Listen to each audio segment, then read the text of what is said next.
there you are. Here I am. How you doing, buddy? I'm doing.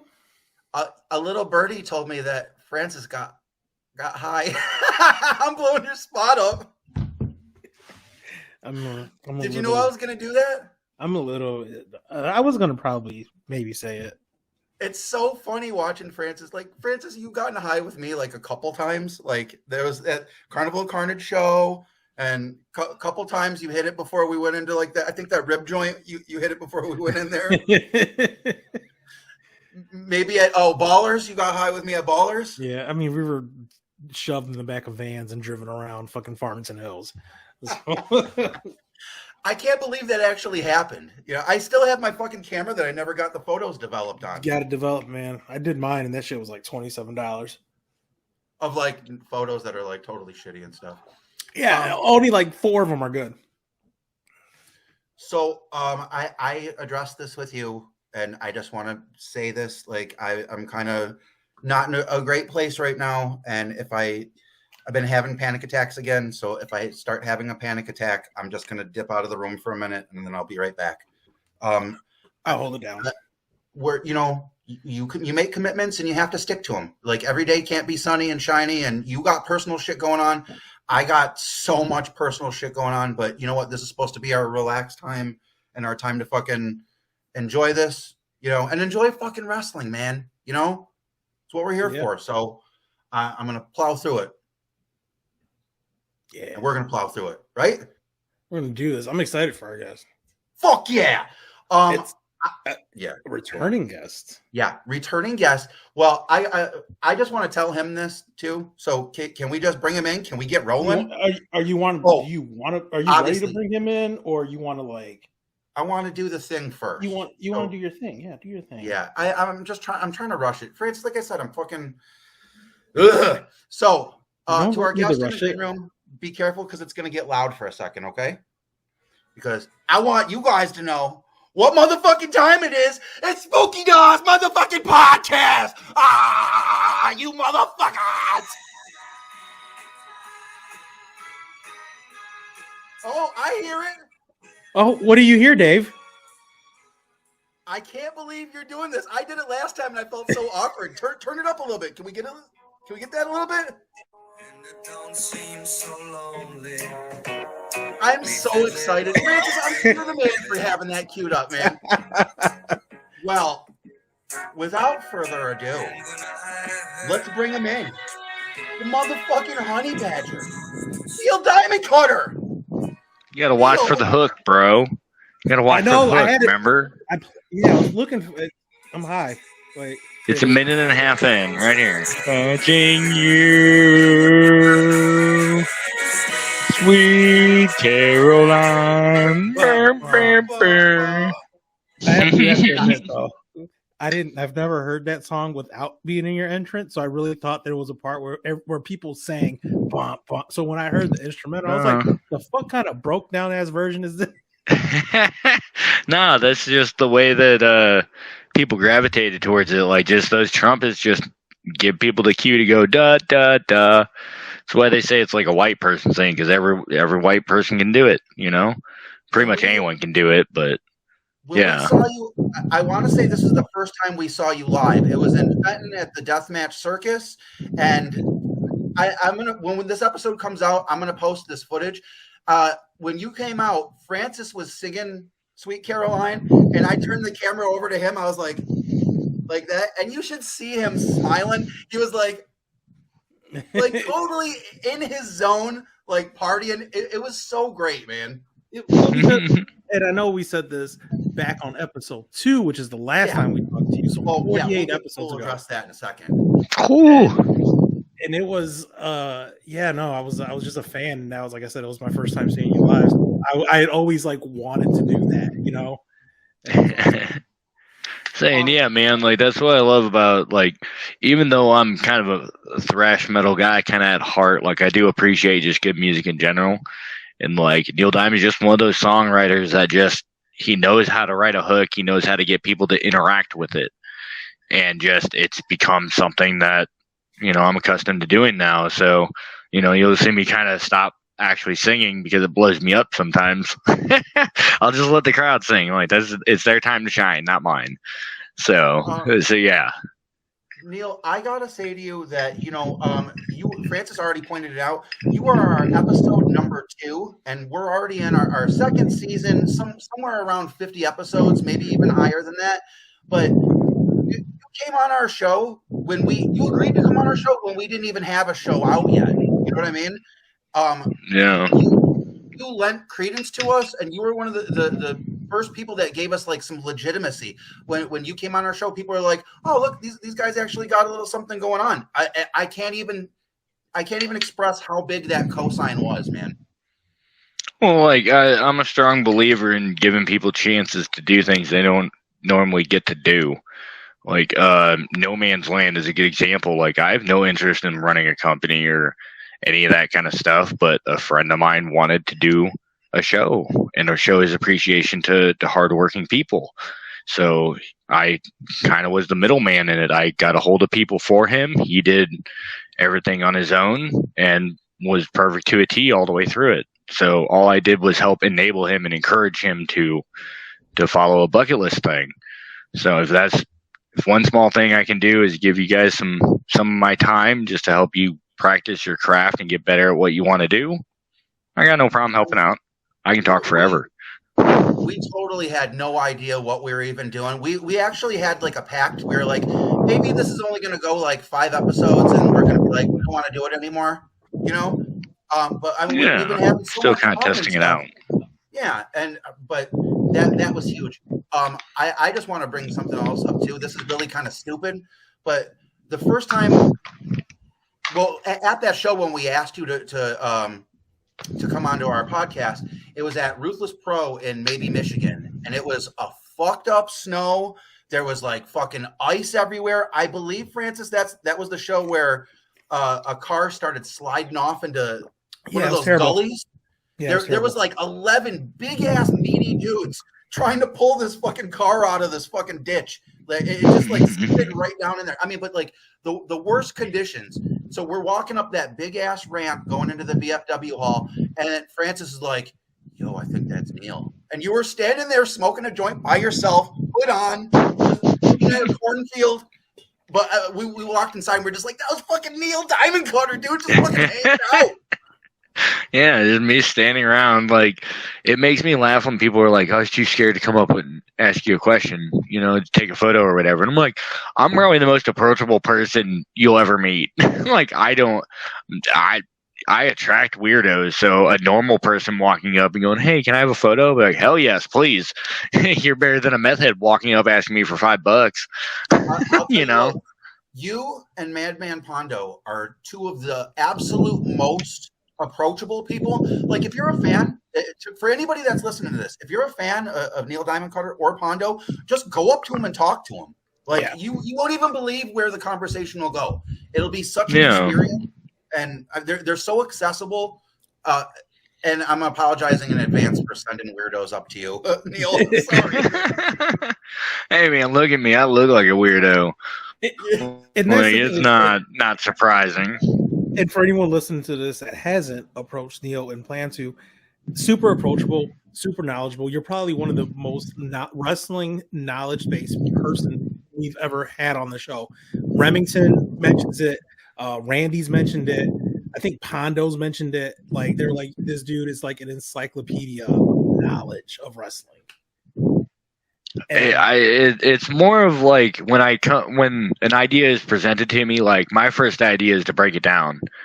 Like, let's reverse engineer how this thing was made, and let's go from there and figure out how to make it a good, clean thing to do. Minimize the risk of it.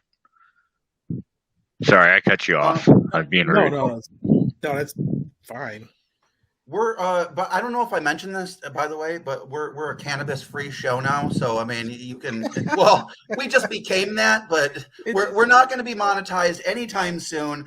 We're not going to ever probably have any sponsors. I mean, unless a douche company or fucking. I mean, do people still douche? Is that really a thing? I have no idea. Yeah, I don't know. But maybe a gummy company. maybe I think there's a company that sells soap for your balls, ball wash. Hey, hit us up. All right. Yeah. No, I'm Dave from Spooky Dust Podcast. If you want the cleanest nuts, you gotta use this soap, dog. You know what I mean? Oh, what is that? The Dollar Shave Club or something? Dollar Shave Club, hit us up. Like, yeah. There you go. Yeah. But if you feel like you want to get high, please get high. You know. Oh, nothing would stop me from that. Like, it's legal in my state now. Oh, same here. So, man, oh yeah. What state are you in? I'm in St. Louis. Like, I'm in Missouri. Okay, so Missouri's legal weed now, huh? Mm-hmm. Yeah, we just legalized it this past January. So we have actually one of the lowest like tax rates for it too. What was that? The tax. We have one of the lowest like tax brackets for it. Like, we only get taxed like I think 9% for it or something like that. Like, it's super low to where it's not unmanageable to be able to get a fair rate for a decent amount of time. Like, I only maybe go to the shop twice a month now, and it's just to get enough to get me through the month. So, well, you know, with economics, you know, the boom and bust, you know, there was a boom with the marijuana in Detroit, and then now it's kind of starting to slow down because they're fucking everywhere. You know, like it's gonna steady out. Competition is going to cause them to drop rates because everyone's got the same thing. Exactly. So it's going to come down to just like you go into this party store or this party store or this party store, and they all have Coke and Pepsi and everything. So what, you know, what makes you stand out? Because they're all competing with each other. So you can get really good ounces for really good prices for the first time in like 5 years. It's awesome. Yeah, like here, like they just set it to where they gave it a fair tax to it, to where it's not overabundant or anything like that. Like, I can spend like $160 and damn near walk away with an ounce and a half. Yeah, like that's a pretty good deal. And these are like top notch kind of things. Like, I don't really have trouble sleeping all that much anymore, other than like watching a movie and overextending my brain capacity. But like I don't really have anxiety attacks anymore. My depression has pretty much been wiped off the planet, unless it's been like maybe 3 or 4 days. Then it kind of starts to creep back in, but I have a pretty good support system around me, so I can usually make it back to a shop in time. I don't mean this in a weird way, but you seem like so much like more brighter and vibrant than the last time I talked to you. You seem like you're in like an awesome place right now. Yeah, man. Like, things are ending up the way they need to be right now. So like, things are going really well. Like, if you knew the kind of lineup I have kind of set up going from here to the end of the year, you'd probably look at me like, fuck, someone ain't messing around. So yeah, I'm on my hunt for Moby Dick. I fucking love it.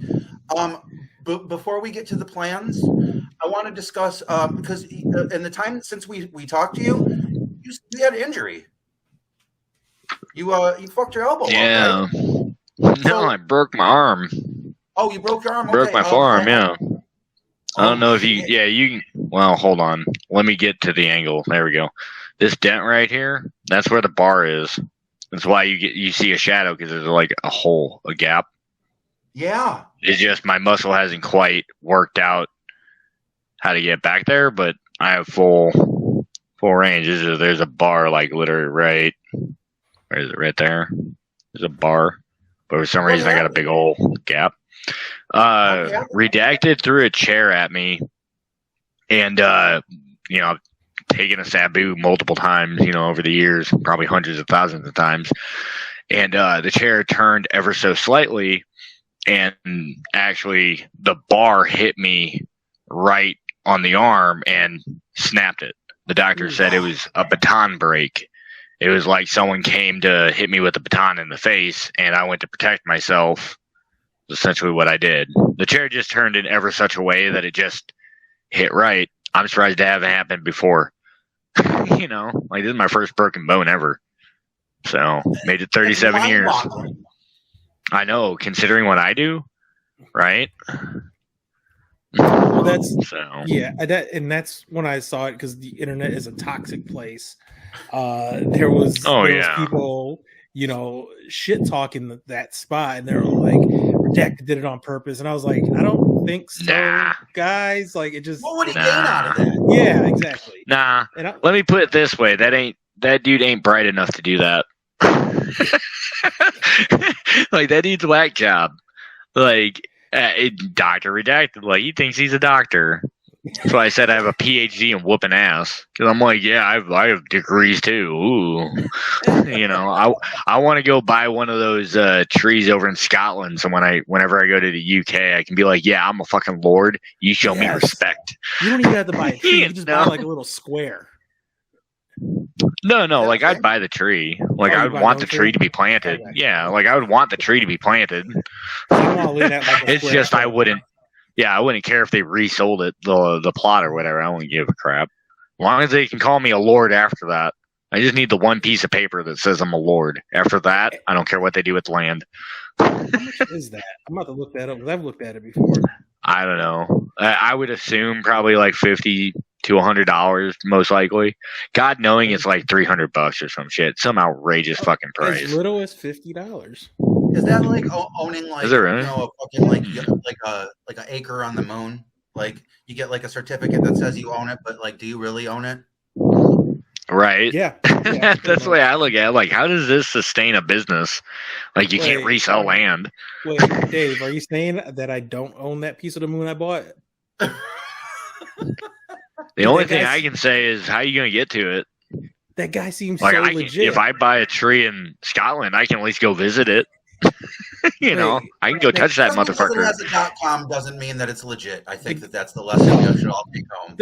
Well, that's the thing. This guy didn't have it. He hit me up on WhatsApp. I sent him a Walmart gift card. Oh, Jesus Christ. He was a prince in Nigeria, right? And he needed the money right away. No, Dave, yeah. I'm not stupid.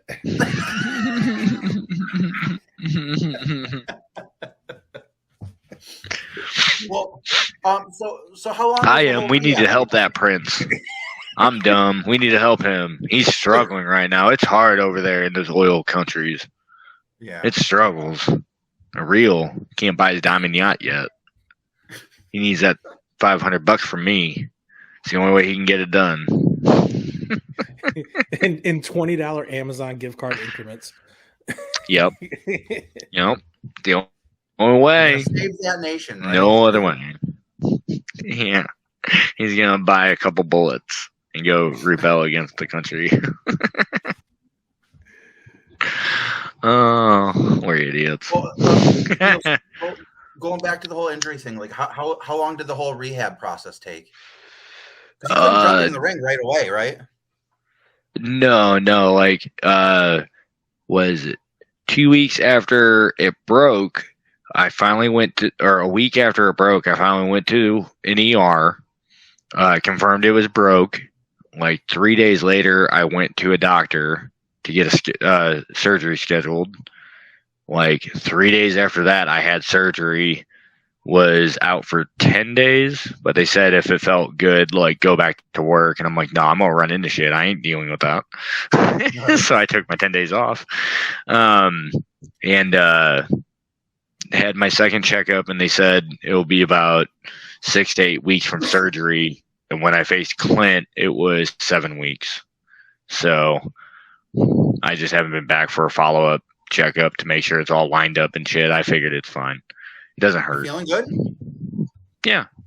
Like, the only thing that's weird is I know someone at work who's broken their arm like I did. And they told me, like, it'll never feel the same when you pick things up, because you'll always feel that, like, it'll feel like it wants to snap. But it's just, like, I'll always feel that, but it won't break. Like, it should be fine. Like, I don't put too much, like way too much strain on it to actually break it again. Like, I would have to break a whole nother bone now in order to break it. So yeah, it's pretty much healed in my mind. When you can't do the thing that you're used to doing, like, what'd you do since you can't wrestle? Like, I mean, just sit around and watch I just didn't wrestle. Yeah. Well, Like I didn't, to be honest, it couldn't have happened at a better time because I didn't have anything booked until No Man's Land anyway. So that whole period of time, I didn't have anything booked. I was literally just going to my normal work job. So like it just happened to go, like just worked out that way, you know? So by the time I came back, I was ready to go. I did see a comment though when it first happened. They're like, "Man, this dude just can't catch a break." Someone said, "No, it broke his arm." I was like, "Oh, that's good." Like I laughed at it. I had a good time with it. So, but yeah, it really wasn't that bad. Like once I got done with surgery and all that, like he asked me if I wanted a soft cast for it in case I'd bump into things, and I was like, yeah, my job, I bump into people a lot. So I made sure to get a cast for it, soft one that I can remove and stuff, and just slowly rehabbed it, just kept moving it around. You know, eventually I started playing video games again so I could get that dexterity in the fingers and try to stretch them out to hit other parts and, you know, just get a little bit more mobility out of it, and just been slowly getting back. Now it's all back to normal. The only thing that's weird is I can pop my wrist, like going a certain way. I can just pop it. And it was weird at first. I was like, oh, never did that before. My elbow also pops like weird now too. If I rotate it a certain way, it'll pop. And I've never had it done that before. So I'm assuming I've 7 weeks. And that's literally because I had no bookings. Okay. It seemed like a while, but it felt like forever. You were gone, and like, man. Well, like I said, I didn't have any bookings anyway. Like, yeah, like I'm kind of I just pop up now. I'm not really a regular anywhere other than H2O. It's the only place you'll see me kind of regularly at when I have the availability to come out to the shows. So. But everywhere else, like H2O is one of the companies that we've kind of had a hard time cracking into. You know, I'm fascinated by them because I love the product, you know, but I can't get a whole lot of straight answers about, you know, what I know exactly what they are, you know, but I don't know anything else. We're just a wrestling show. Yeah, that's simple. It's just a wrestling show. Moss coming up. What's that? We're supposed to talk to Jess Moss coming up. She's the first one that's giving us some time, so can't wait, man. Actually, like, okay. Now I understand what you're getting at. Okay. Okay, yeah. A lot of their kids don't like to do podcast. It is more just, to be perfectly honest, they just don't have enough experience in it. Like they don't understand the benefits of it. So you just gotta. You know, get one or two in, and it'll slowly turn around. Just takes time and patience. I'm a fan. We're not scary. Well, a little bit scary and a little bit creepy. Well, and as I said, I was just going to say not creepy, and Francis was like... well, I'm going to tell you right now, Jess. I'll tell you right now, Jess has a very awkward humor. So just remember, any look she gives you, like...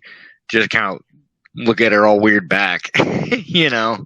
Like, that's the best advice I can give you. Last time I saw her, I was high on shrooms, and I just looked at her like, oh. She was like, "What's wrong with you?"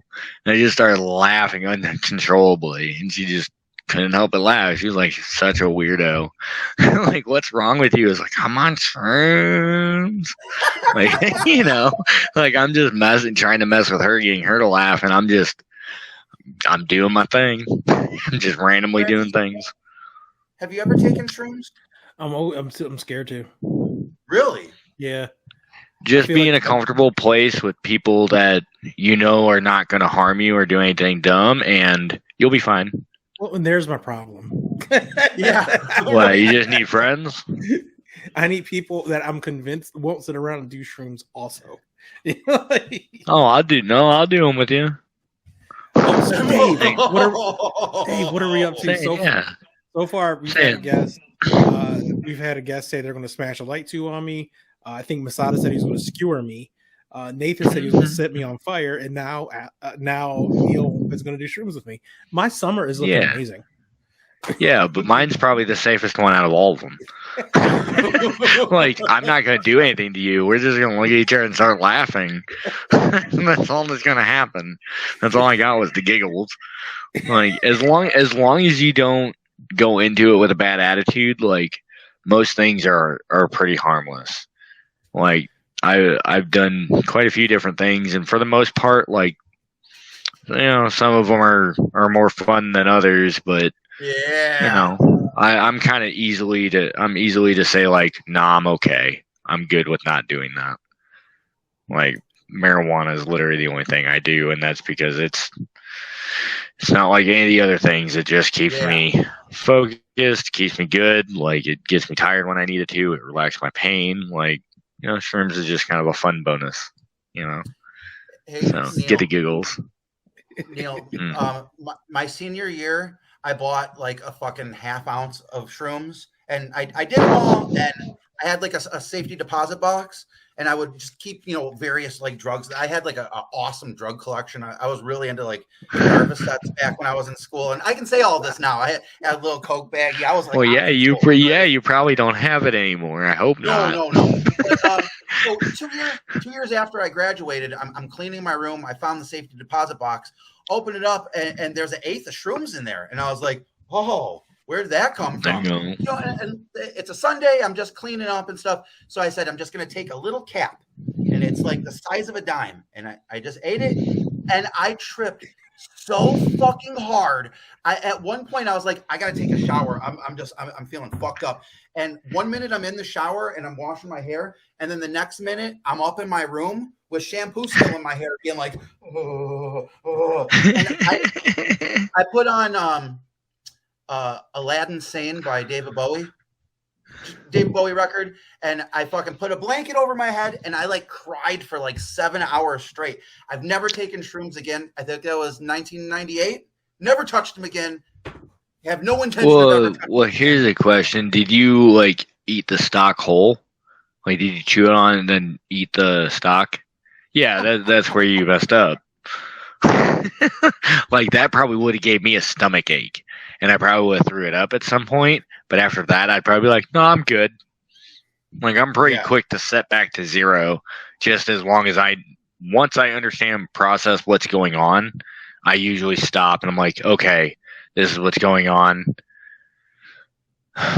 Okay, I'm good. And I'll literally reset there and just look around and be like, no, I'm good. Like, yeah. That's me. I'm a freak of nature. I watched the aliens build pyramids in the third dimension, and fucking it was wild, man. Don't want any part of it. I bet. If aliens are real, they're not coming to Earth. We're monkeys to them. Yeah. Like, they have the ability to travel from galaxy to galaxy. Like, they're not disdained with people who can barely get off their planet. They're gonna be like, nah, we'll leave them alone. Because if aliens come, they're coming to enslave us or take our resources. Either way, we're screwed. But back to the shroom thing. Like I said, as long as you're in a safe environment with people you know care about you, essentially, nothing's going to go wrong. Just have a good attitude going into it. Me and Neil in the cornfield in Maiden, Michigan. Let's do this. I don't know about a cornfield. I'm going to be like, nah, man, this is going to be like... was it Signs? Where's my water gun? Like, I need to protect myself from aliens. See, everything comes full circle. Crop circle. Well, yeah, man, it's just having the right attitude, I think, for the most part. As long as you have the right attitude and a healthy, like, respect for what you're doing, you know, nothing really will go wrong.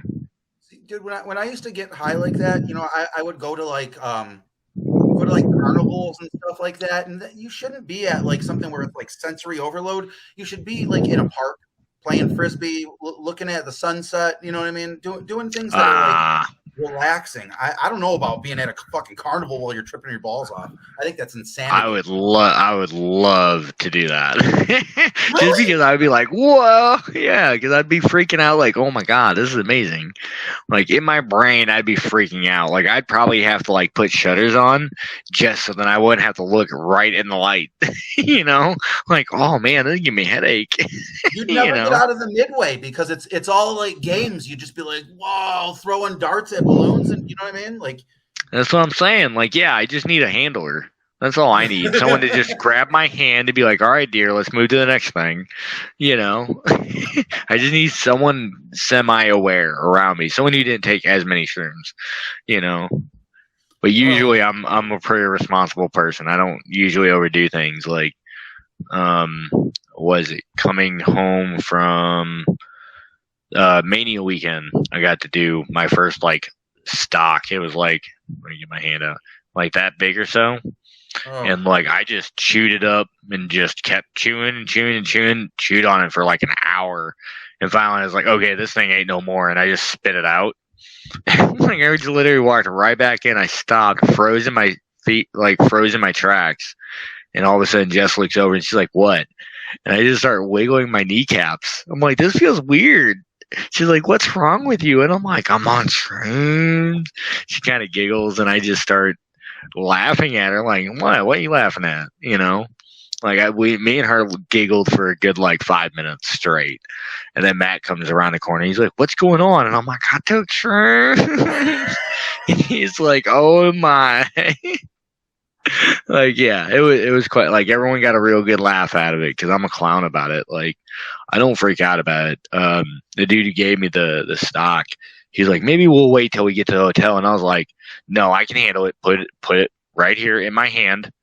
Like, just put it right there. Like, I'm a big boy, you know? And he's like, okay. Put it in my hand. And I just right in my mouth. Not a second thought. Just, you know. Were you hanging out or were you on the clock? No, I was just hanging out. I was just waiting to go to my flight. Wow. Or wait, no, my flight was the next day. But you're waiting to go on your flight. Yeah. Well, yeah. So that was quite entertaining. Like I can't wait for this next H2O show. Like I'm gonna beat the holy hell out of that Leroy kid. It's gonna be great. And Rex's gonna be there. Amanda's gonna be there. It's gonna be fantastic. It's gonna be a great time. I'm a lot of lunacy. Everything that H2O is doing. Monday Night Death. Francis, do you watch Monday Night Death? When I remember. Yeah. Neil, I'm sure you can imagine we watch so much fucking wrestling. I think we've said that the last couple of shows, but we watch just an insane amount of wrestling. I actually got something I wanted to bring up to you, and we almost got away from it, but I'm glad that we're coming back to it. When you were on the last time, we ended up talking, and I think most of this was off the air, but I was telling you that I really was getting into Sami Callihan stuff. And you're like, oh, you need to watch this and this and this and this. And I was like, I've never seen it. And you're like, how do you even call yourself a fan? But you said like a watch list. And I went and I watched everything that you told me to watch. I caught all the way up on it. I really appreciate that, man. Oh, no worries, man. I just like teasing people. Like anytime I catch younger green boys or young boys, however they particularly like to be called. Like I always tell them, like, study your indies, man. Like if you want to see some cool shit, watch from 2000 on just the indies, because that is fucking phenomenal work you're seeing. May not be for the masses like WWE is, but this is like it's top tier. Like this is golden age kind of stuff here, you know, because you had the TPI invitationals, you had the TODs and the King of Deaths and Carnage Cups and all these different kind of variety mixes of styles coming together finally. You have the end of the hybrid era into the golden age of death matches too.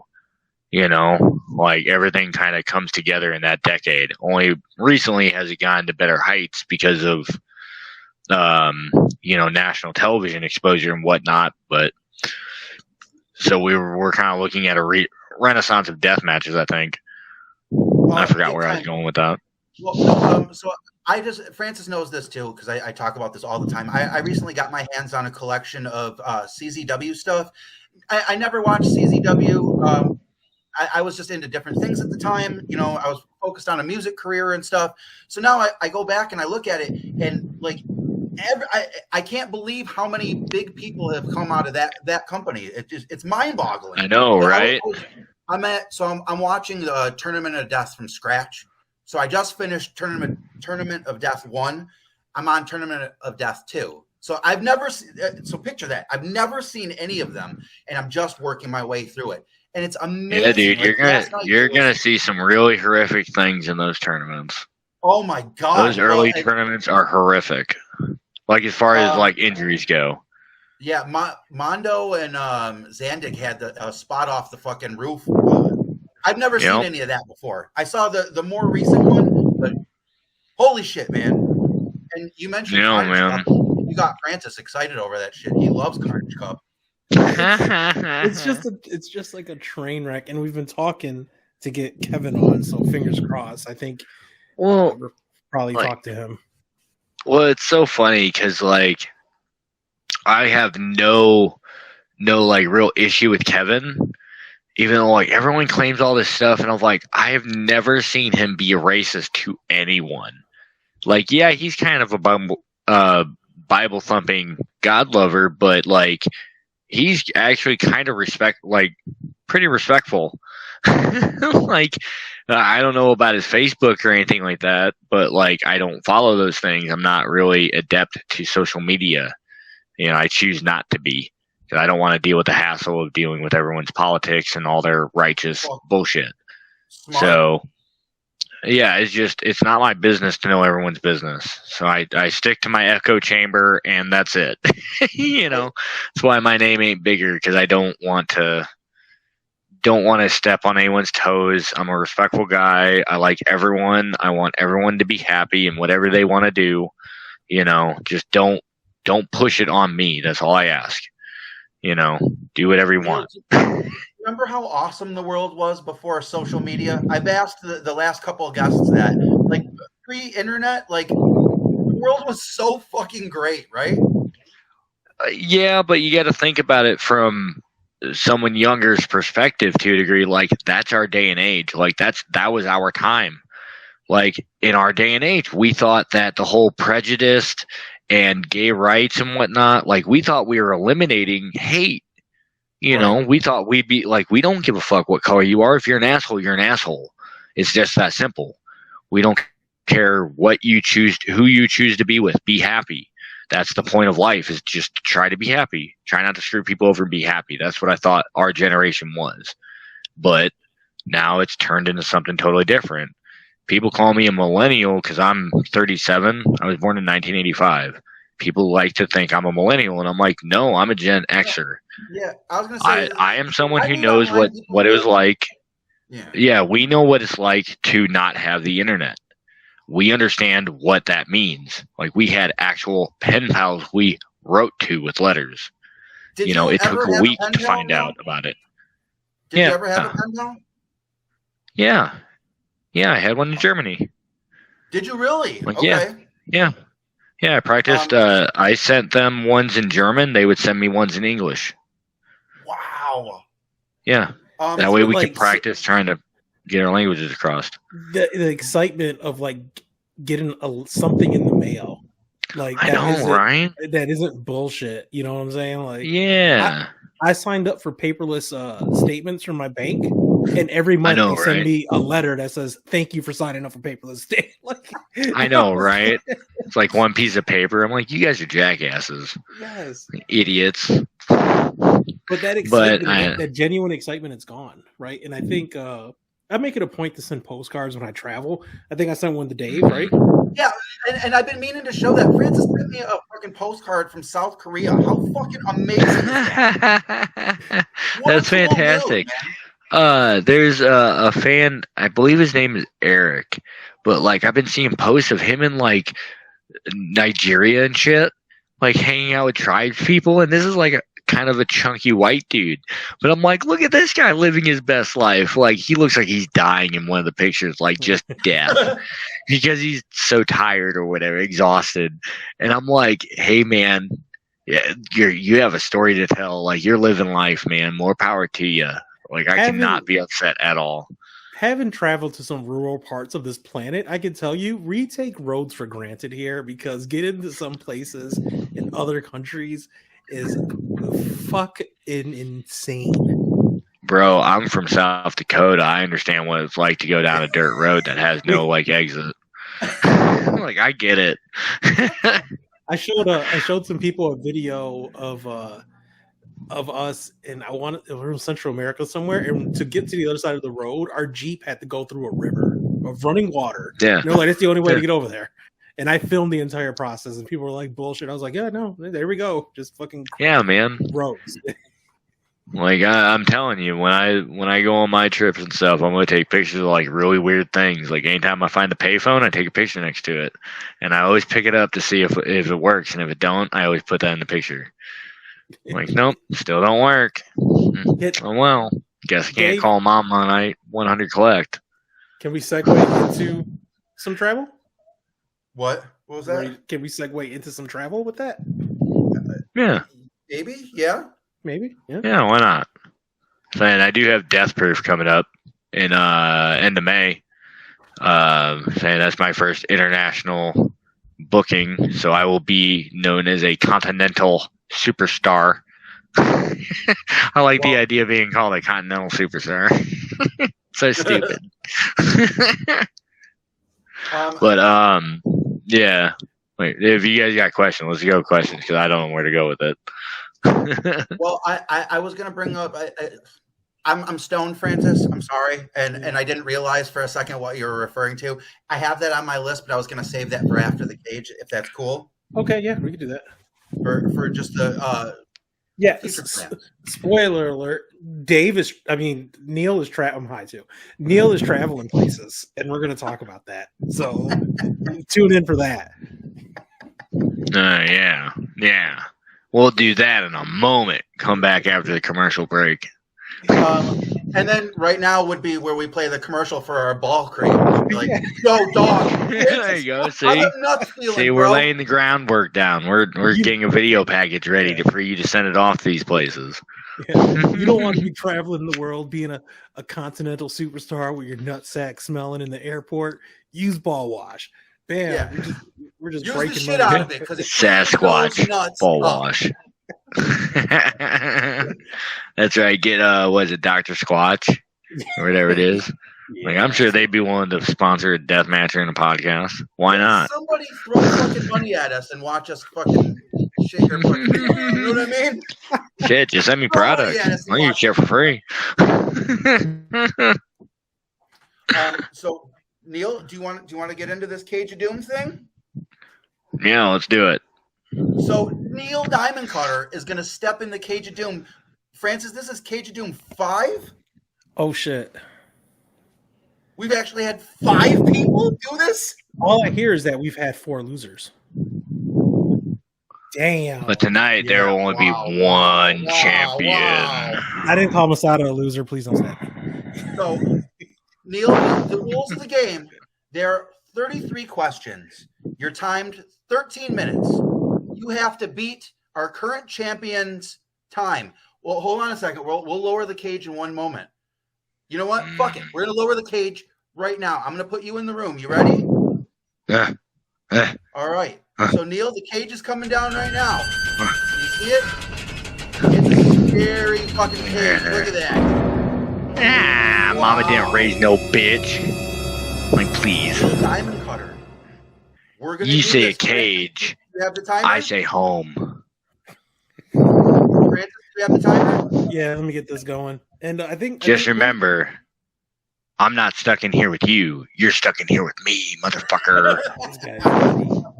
I think Masada came closer. Roar. I forgot which one came really close to beating Randy. Roar was off by like 30 seconds. Randy was she was fucking nailing them one by one. So you gotta get speed, Neil. All right, so I'm gonna rattle them off at you. Okay. It's quickie what you want, quickie what you're gonna get.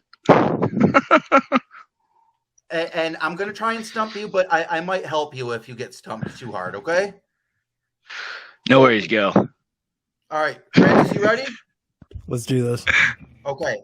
On 3. So I'm gonna say 1, 2, 3, go. We're gonna rip. Okay. 1, 2, 3, go. Neil Diamond Cutter, what is your least favorite move to take? Movie take? Move to take. Move to take? Done to you. Rock bottom. Question number 2. Is the color cranberry more red or purple? Purple.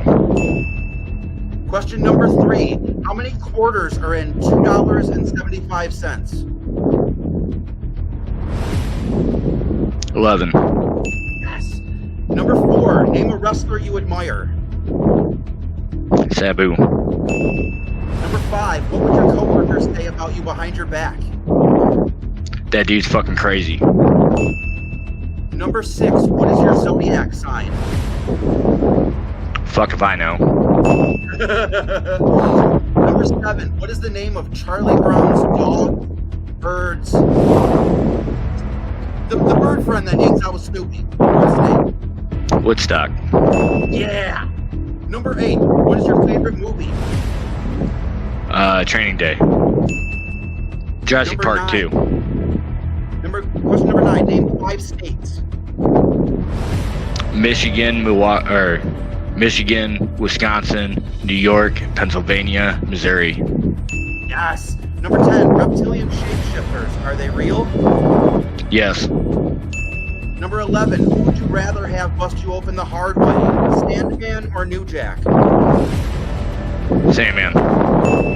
Number 12. Exploding barbed wire death match. Who is your dream opponent? Kasai. Number 13. What is your favorite deathmatch wrestling podcast? Yours. Yes. Number 14. Name a president who was assassinated. JFK. 15. What is your favorite carnival ride? Roller coaster. Number 16. Repeat. Say selfish, shellfish 3 times. Selfish, shellfish, selfish, shellfish, selfish, shellfish. Yeah, there you go. 17. Would you rather have hot sauce or lemon poured into your wound? Lemon. 18. If you're getting a pizza all for you, not for anybody else, what do you want on it? Pepperoni. That's it. Number 19. Who would you rather slow dance with? Hoodfoot or Madman Pondo? Pondo. Number 20. Spell the word exclamation. Can't. 21. What's your favorite TV show? Oh shit. Lost. 22. If you could main event WrestleMania against anybody, who would it be? Rob Van Dam. 23. What is your worst injury in wrestling? Broken arm. 24. Name a serial killer. Jeffrey Dahmer. 25. Name 2 American wars. World War I, World War II. Or do you need go. more specific? Nope, that's it. 26. What is your favorite song? And Justice for All by Metallica. Nice. 27. If you could start over from scratch and be anything other than a deathmatch wrestler, what would it be? A good paid deathmatch wrestler. 28. In the video game Super Mario Brothers, what is Luigi's brother's name? Mario. 29. What's worse to take, a scissor board or a weed whacker? Scissorboard. Number 30. Kurt Cobain, did he really kill himself or was it murder? Murder. 31. If the referee isn't looking, is it still cheating? Yes. 32. What was your first wrestling name? Oh shit. Seamus O'Flannery. And 33. What makes you smile? The word cunt. That's it, Francis. What do we got? 4 minutes, 35 seconds. Oh, That's right, bitch. My God. Neil Diamond Cutter, you are the new fucking champion. Yeah. I'm going to raise my hand right now. Hold on a second. No, you leave it down. I want the belt over me in the cage. Yeah.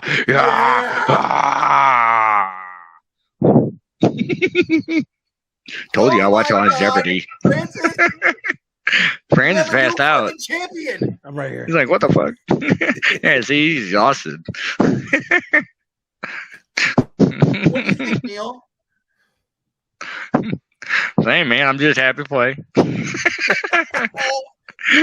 Like I now- told you guys, I watch a lot. Like I play a lot of games, and like it, I'm an OG gamer. Like board games, card games, TV show games, like video games, like any kind of PC. I don't give a fuck. Games. I'll play any kind of game. So you know So, what this means? No. This means now I have to Photoshop your face on Hulk Hogan's chest and make the fucking nipples spin around. So more work. All for right, Dave. deal with Awesome. this. Do it like this. There you go. You can screen grab that. That way there's a middle finger and my face. Oh my God. That was awesome. So That's right, Randi West. I took you down. No. I didn't think anybody was going to beat her, to be honest, man. She Yeah, was rattling them off. You gave me a clue, though. Yes. You said people like to explain. I was like, okay. That's why I just said one word and like stopped. You know, like, that's my answer. Move on. I might break up a pin. I might push somebody off of the top turnbuckle. I might, I'm here to cause some problems. So I fulfill my function. No, I accept the challenge. I'm saying if someone ever dethrones me, I want to be the first one to come back. Like that has to be spontaneous. Do they get a rematch, Francis? I think they do, right? We are treading into. We gotta. I mean, we're gonna tell Randy later. So Yeah. Shit, I'll tell Randy tonight. Once we're done, I'll tell Randy. What? she's gonna be like, they're still doing that podcast. God, love Randy. They're supposed to come on the show. They remember. Yeah, She's love my Randy. social media bestie, so it's all good. Like I'll post on Twitter. I'll put it out on there. Be like, hey, guess who's the new cage match champion of this podcast right here? This guy. So speaking about your future, what you got coming up, are you gonna, SummerSlam's gonna be in Detroit, and everybody's coming to Detroit. Like we got I don't have the dates. Yeah, Flophouse is gonna be there. Flophouse is August 4th. XICW and ICW is August 5th, the same day as SummerSlam. The following weekend, we got Unsanctioned and RPW. Yeah, so tons of wrestling. Are you going there? Will you be in the country in August? No, during that period, yes. Like, what is it? Right now, the way it's looking is I'm going to be in Japan from July 18th, I believe, to the 31st. And then I'll be coming home, but I'm going to go to my son's birthday. And then I'll be back. So I don't know. No one's contacted me or anything about it. So, yeah, hands are just up in the air. You're the first person that we've ever talked to that's getting ready to go to Japan. Like that, for me, for being a wrestling fan, it's so huge. Like, I mean, it's like it's almost romantic in a way. Like when an American wrestler goes to Japan to compete in deathmatch, it's one of the coolest things you could possibly do. This is your first time heading overseas, right?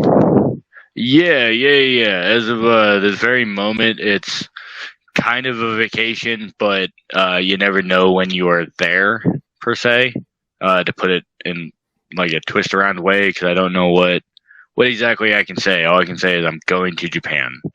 Like, that's all I can really say. You can say what you can say, and I can say what I hope you can say. I hope you get your yeah. I hope There you go. get Wow. That's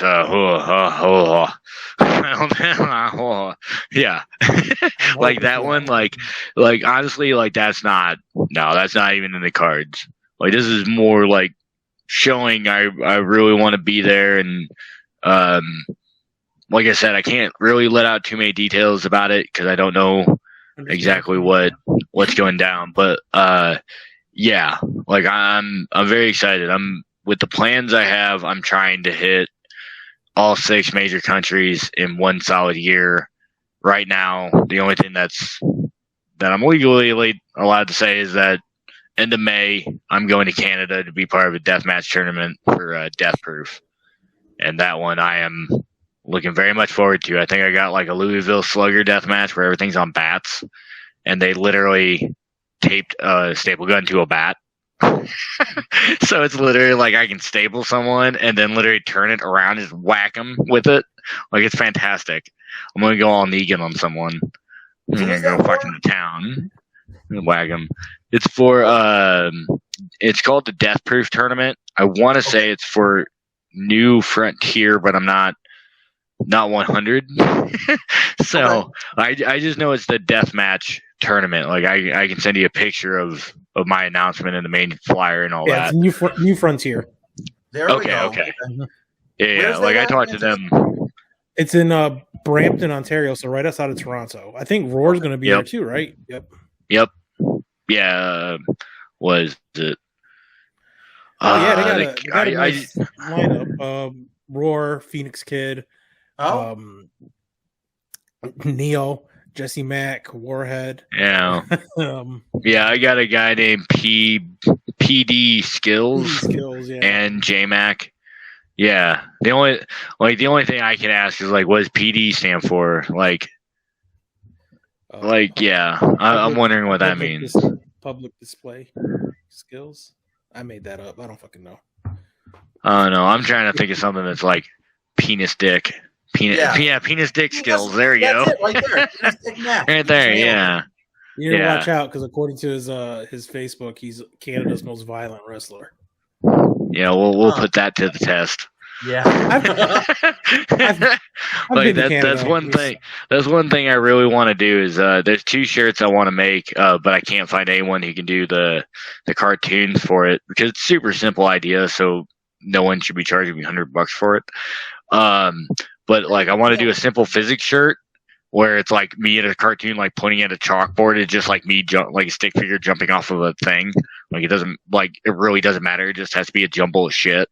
It says simple physics above it, you know? And the other one is literally what I was just saying, and I can't remember. I had a brain fart. I draw. I'll do it for you. Oh, you do drawings? Yep. Oh, I did not know that. Okay, we will talk later, sir. I got a comic book that I do that I'm terrible at promoting, but I'm going to try and do that coming up. But yeah. Okay, I'll remind you at the end of this. I'll remind you at the end of this so you can promote it. Sounds fun. That's what it was. Let's put this to the test. Like, let's put that theory to the test because I'll say that about anything. Like, someone will be like, "I think this is cash." So, I'll put that theory to the test. I'm like, give it to me. I'll try it. I'm like, I'll get that last hit out of there. I promise.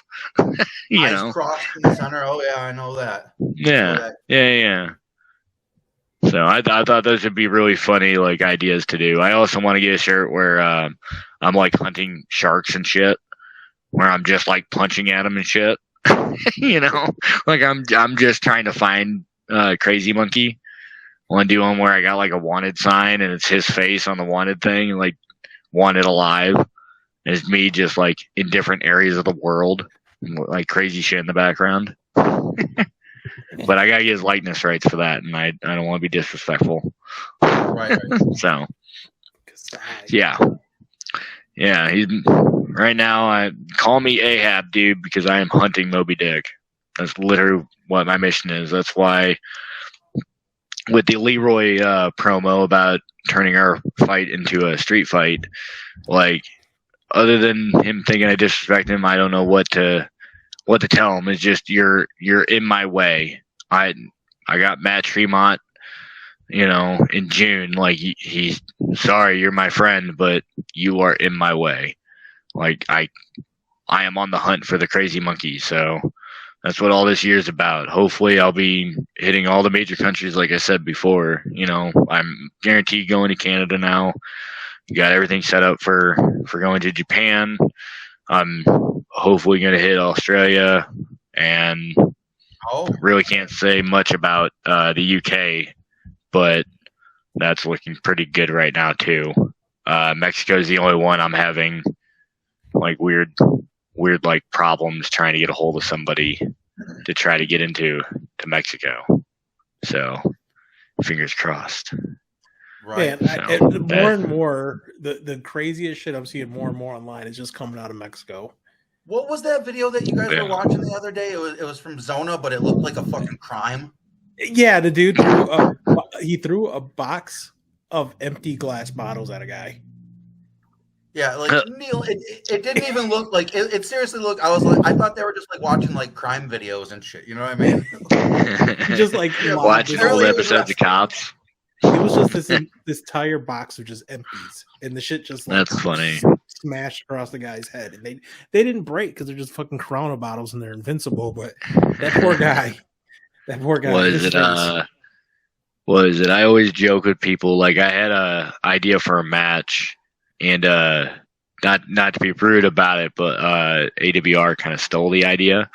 Oh, but it's something super petty. Like it's not that big of a deal anymore. But it was it's called a '90s flashback death match, where we only get objects that are from the '90s, like videos, tapes, or pogs, and glue them upright to where they're sticking up, so it actually becomes like super uncomfortable. You know, put tubes across them, or like tape gussets to VHSs and then throw them in the match. You know, or I want someone to find a payphone. Because people would look at that and be like, "What the fuck is that?" I mean, it's a payphone. Never seen a payphone? Yeah, I wanted people to look at the ring and be like, "What are all these things that are in the ring? Like, I've never seen any of these things." You know, most kids would look at it and be like, "What?"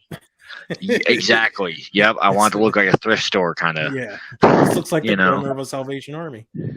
Yeah, or get one of those big monitor computer screens, or get a big fat TV. Yeah, I really be smart about it. The spectacle death match. Like, I mean, I would love to see that kind of stuff in the ring. Francis, I know you love to talk about this, and it was a H2O event, right? What? That match that you love with all the Legos. No, that was Interspecies. That was at the H2O Arena. Sorry. Yeah. Oh, okay. It was at the H2O Arena, but matches like that, like, I mean, yes, I do love your standard death match. I don't even mean to say standard death match, but like I love seeing like the tubes all around the ring. But man, any new weird, quirky innovation, I'm there for it. Maybe well, like that just shows what you expect for a normal death match. You expect like all tubes, or like it's lined up with tubes. Where like my idea of a standard death match is like you get a little bit of tacks, you get some strips, you get a few chairs, like you might get a door or two, maybe a couple gussets. Like you get a mix of things. It's not just one item. One item is a specialty thing because you're dealing with that one thing. Like me, Matt got 700 tubes. That's a specialty match because I wanted to ask so many that. won. I'm so glad you touched on that. We're coming close to the end, and goddamn, like that's we got plenty of time. Match. That is a huge match. Have you guys ever faced each other? I don't think so, right? Yes, we have worked before. We worked in Crimson Crown. Yeah, I ended up winning that match. It ended up being like 4:00 in the morning for Matt. So he was exhausted, and I just happened to get advantage of it. So I kind of lucked out. 100 tubes. First of all, even finding a couple of tubes is a fucking pain in the ass. No, it's not. Not if you're willing to pay for some of them. Yeah.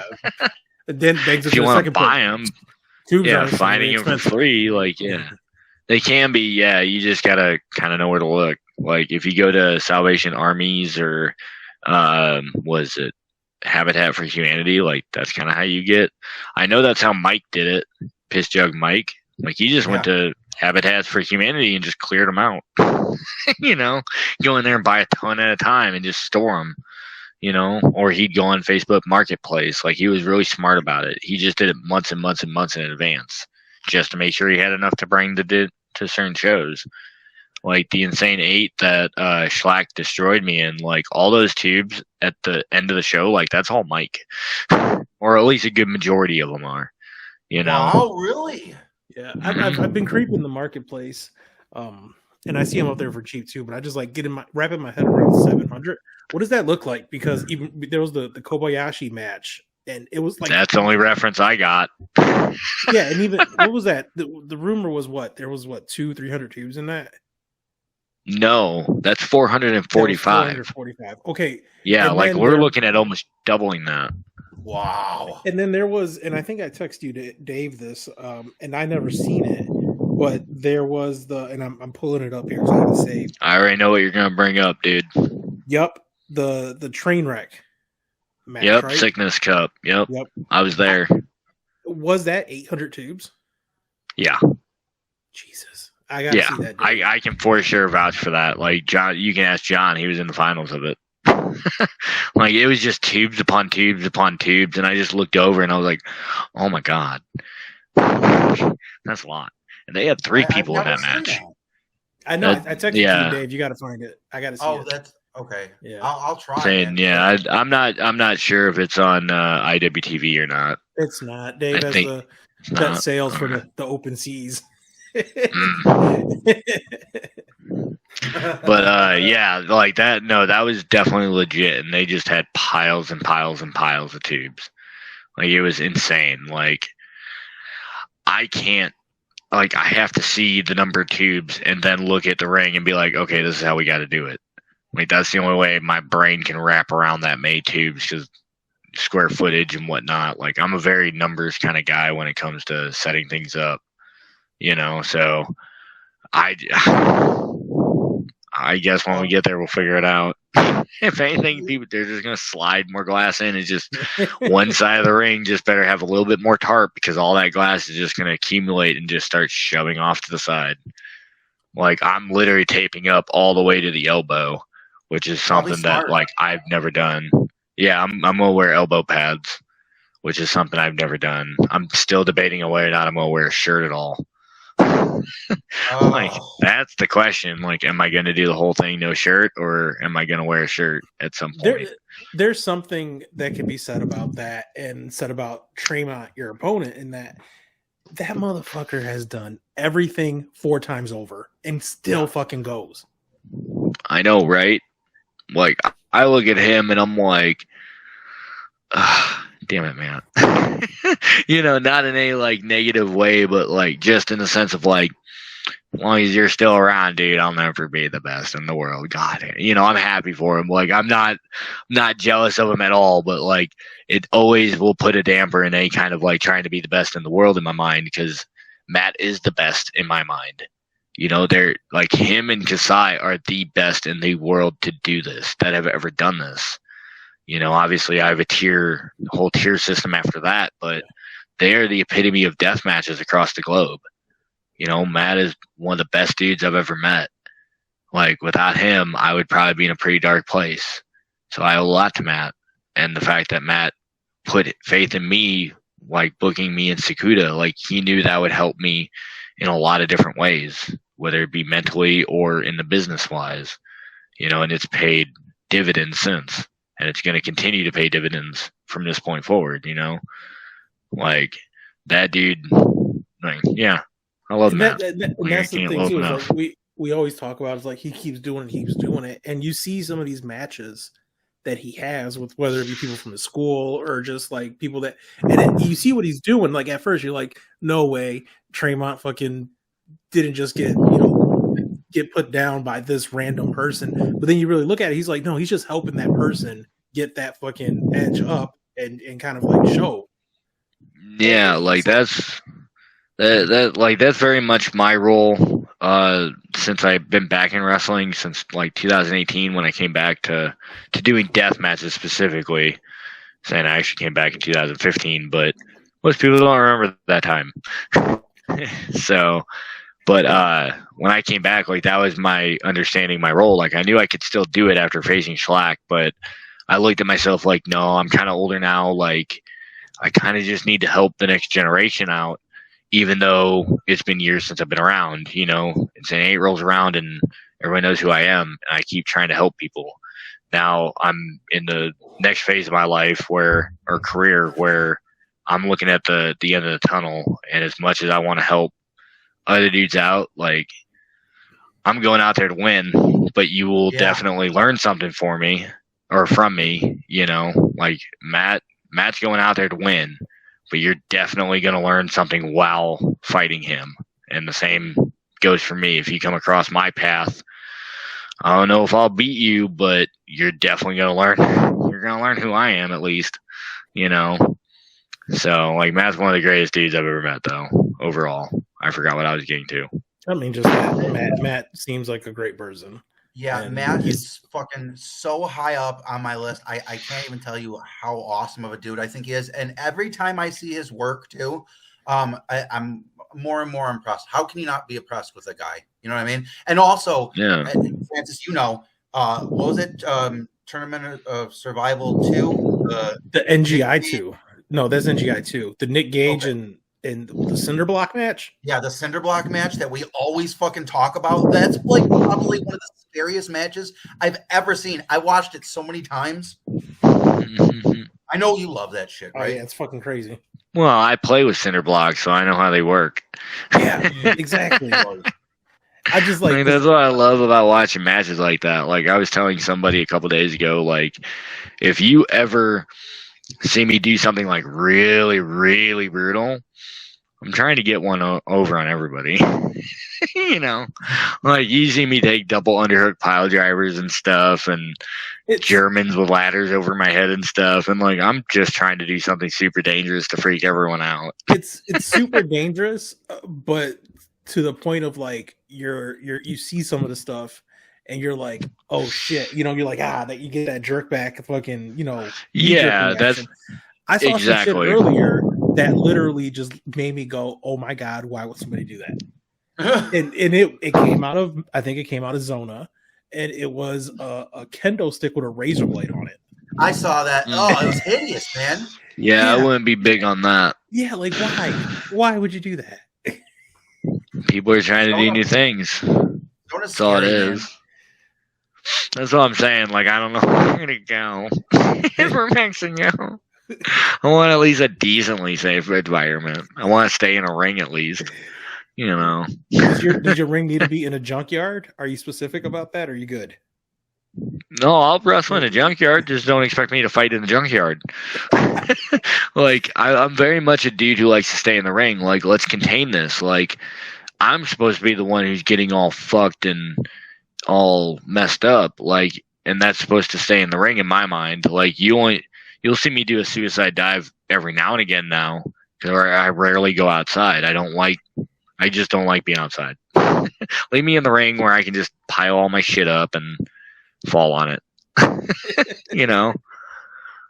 So like it bugs some people, and I'm like, I just that I get enough fan interaction with my song. Like I'll still interact with them. It's just I don't need to be amongst them. And I've been slapped on the back too many times by drunks to know better to go near fans. And we said it last time, and I think we've said it to other guests. A Neil match live is just special, right? You do your own commentary mid match. It's hilarious. I like to tell people that I'm the Deadpool of wrestling. Yes, like I'm a smart ass through and through. Because something will happen and you're just like, oh fuck, that fucking sucks, and everyone will crack up. I mean, it really is like fan interaction. You know what I mean? People will yell shit to you. You'll yell shit back to them.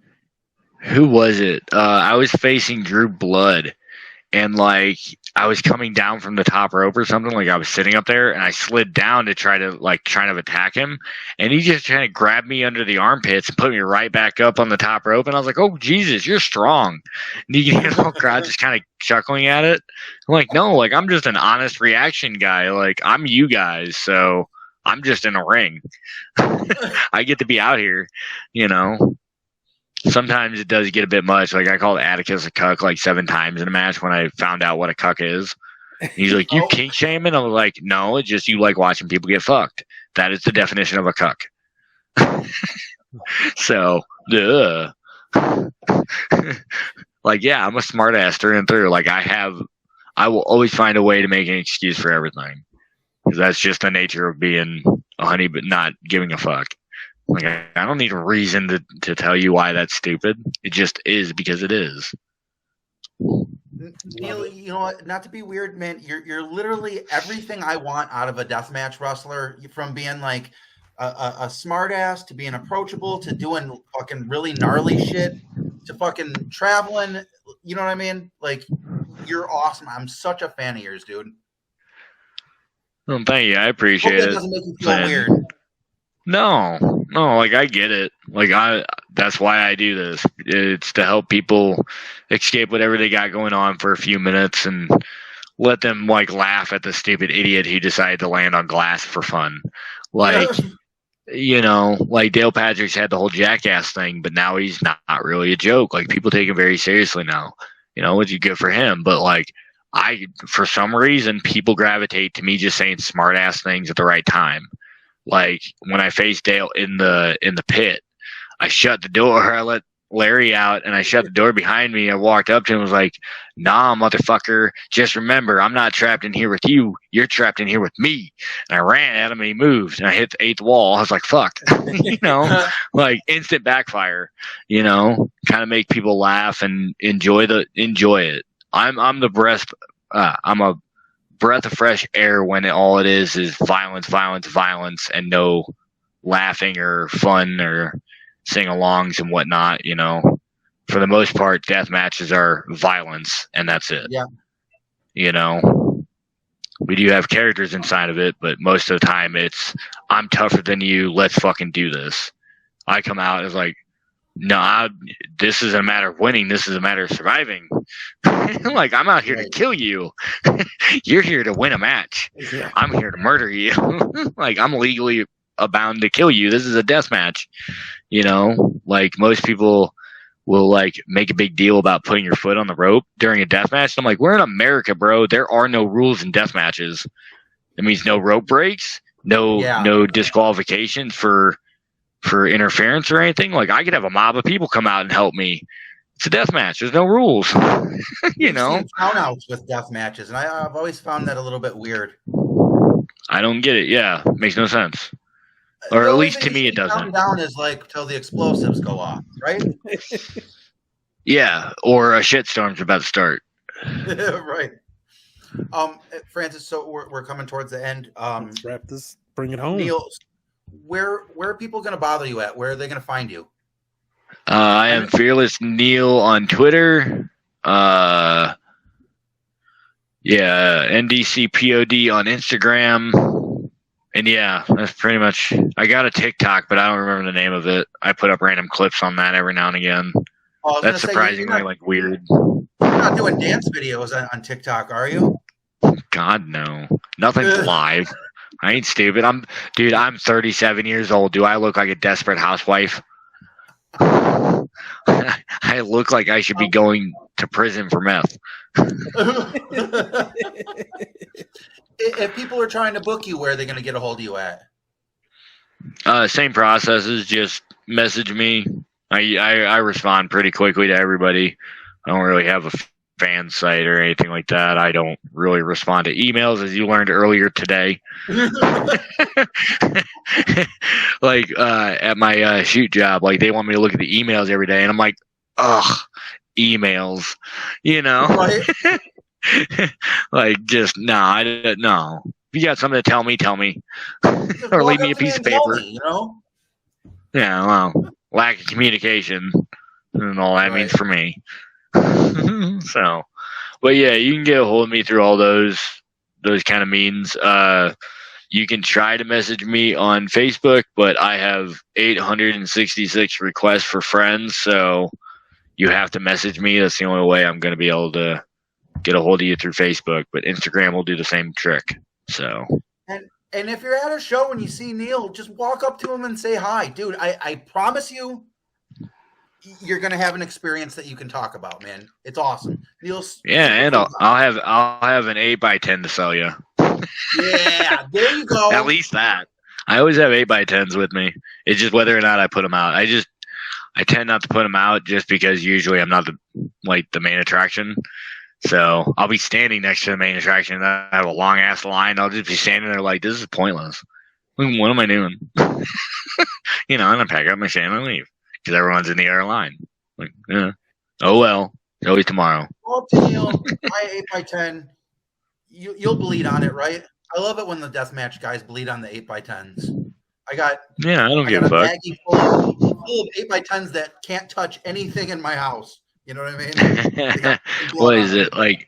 Anytime ICW handed me stuff to put blood on, I would literally just go what, and then just literally put an arrow and put clone me on it, and then put my initials on it. Like I would just be obnoxious with my signature with some of their stuff. Like they had a chair, so I put it on the entire back seat, just so then it was like a giant mess of stuff, and like only 3 people like wrote inside the diamond. It made me laugh. I'm like, good. At least somebody defied me. I wouldn't say that I'm afraid of germs, but just the same, I'm not about to lick a toilet seat. You know what I mean? No, I get it. I don't expect you to be rubbing an old bloody 8x10 across your face or anything. I mean, that would be a little weird. You know Chuck Stein from Detroit? Chuck Steen? Yeah, I know Chuck Steen. So fucking we gave him a shirt to wear. I'm gonna staple his butthole shut.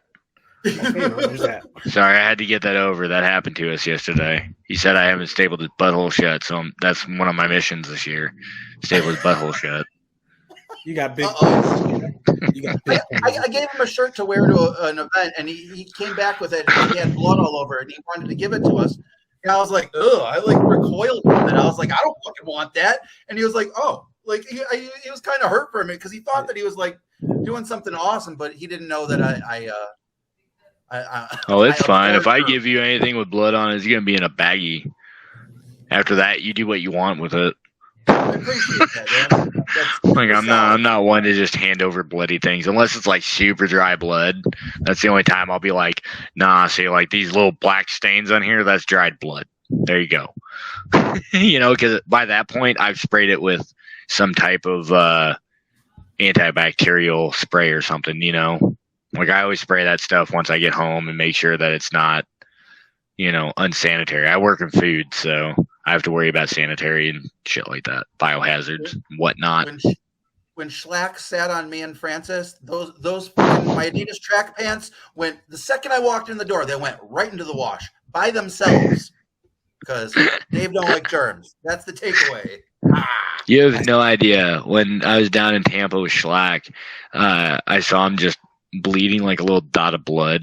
And I'm just like, ugh.